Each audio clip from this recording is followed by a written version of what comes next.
Perfect.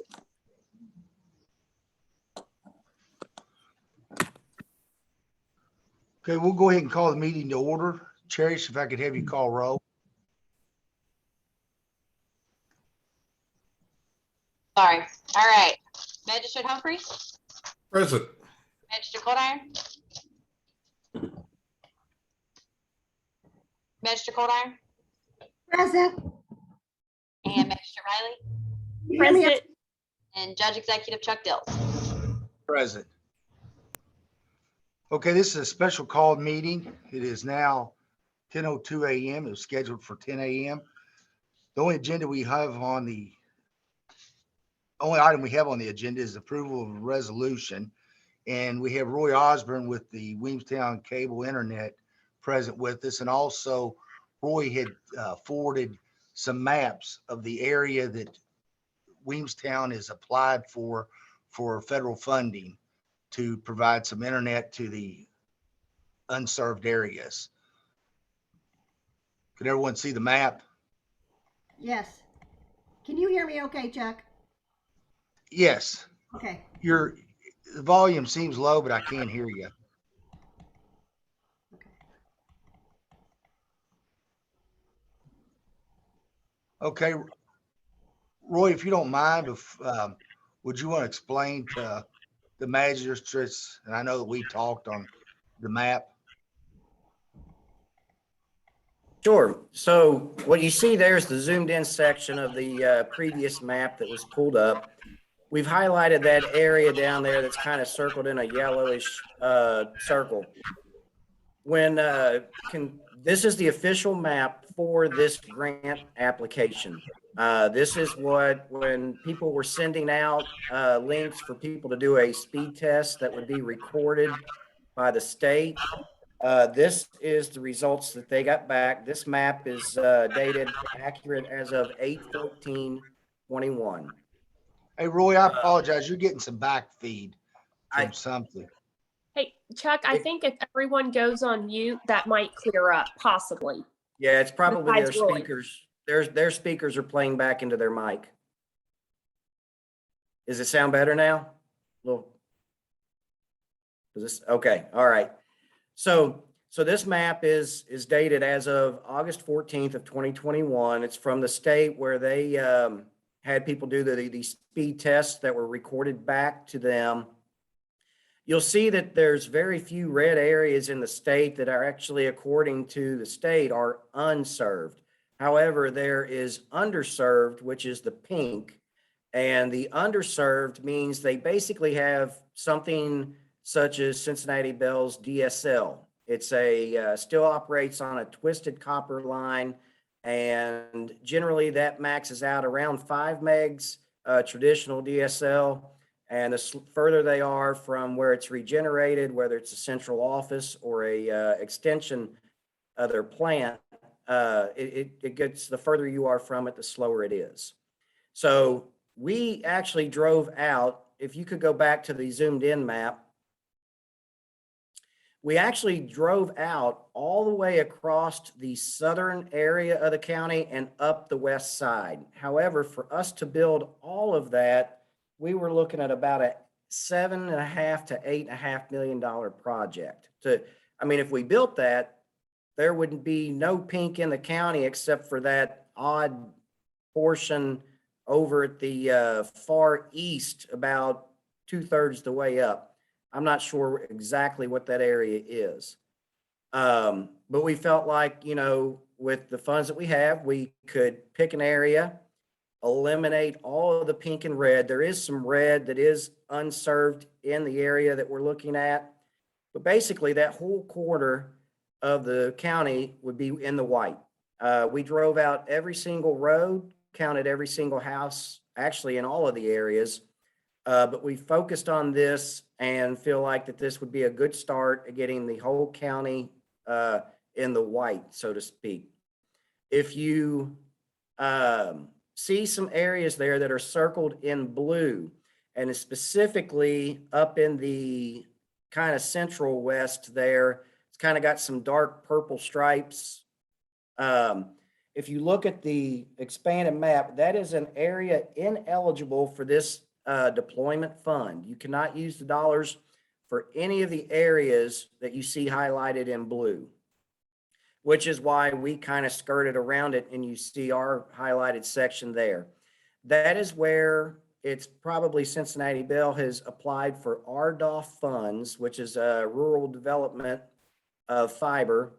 And they have already applied for funds in those areas, which make them ineligible for this particular grant. Now, in this particular grant, we're going to focus on this southeast quadrant. There is an RDOF 2 grant that will be coming out soon, and we will probably apply for that. The way I understand that will not affect the county in any way financially. We wouldn't be partnering on that. That would be kind of what Cincinnati Bell has already done previously. They're just applying for RDOF grants, getting that money directly from the state or federal level. So we're going to apply with the RDOF grants, but with what we've built here, it's going to really put us in a good position where we can just start sweeping to the west and north and continue to eliminate these areas.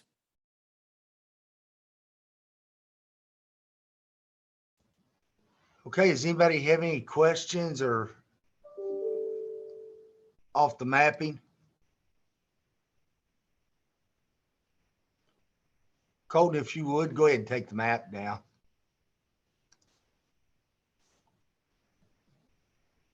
Chuck, if you would, I can go on and tell them. So what we're building on this area, it will be a fiber to the home platform.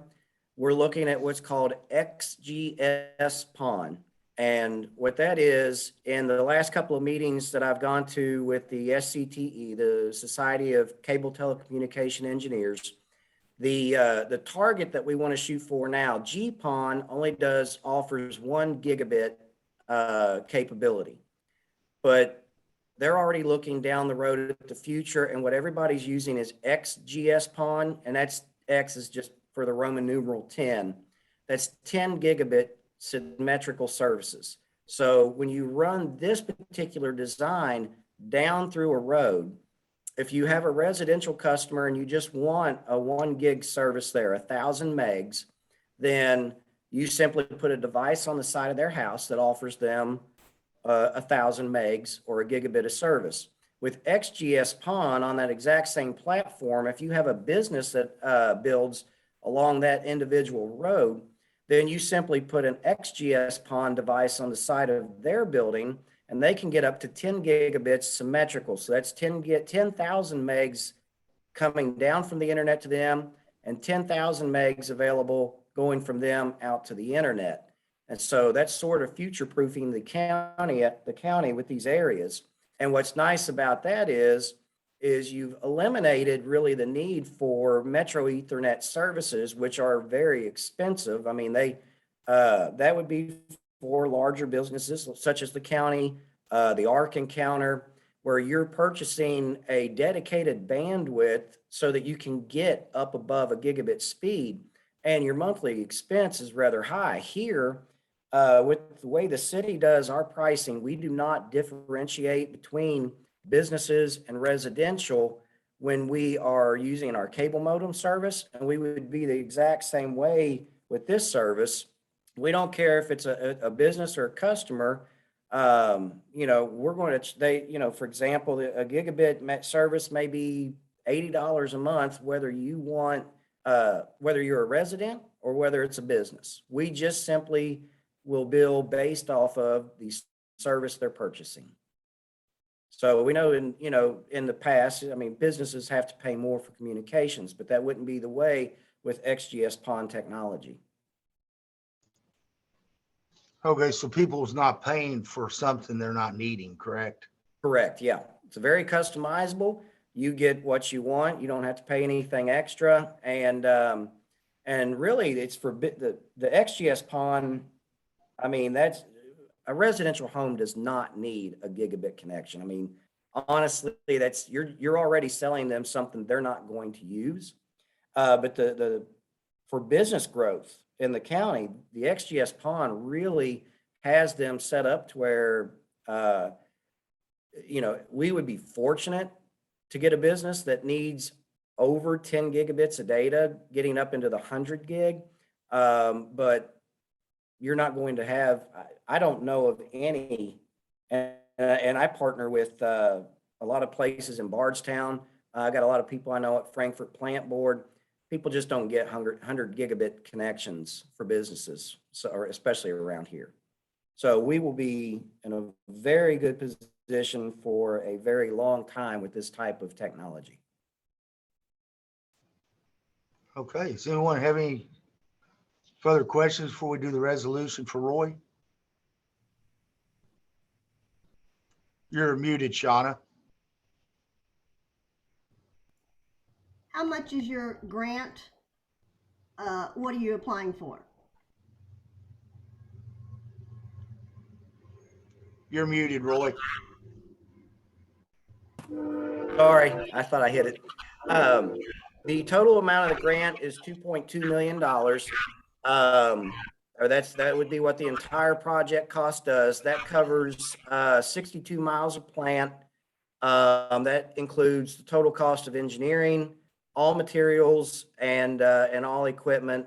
Basically, everything that's needed to get a customer their service at every house in that area. You're muted. The total amount of the project or the total amount of the grant? Or they Well, wanted, well, Rick, I guess all I know is the engineering side. So I guess, to be honest, Chuck, has Rick discussed this with you? Yes, the total amount of the project's the 2 million. okay, Okay. Yes. all right. And the grant's 50% of it. So. Anybody else have any questions? Roger, any questions? Good. Okay, if not, we'll go ahead and the resolutions, basically Williamstown has passed a resolution for them to apply for these funds since they're a entity that's here locally, that's a municipality that is eligible to apply for the matching funds. But it's resolution number 2021-08, authorizing a joint project by matching funds for Grant County money for internet build throughout Kentucky infrastructure authorities, broadband deployment grant program in the southeast coordinate of Grant County.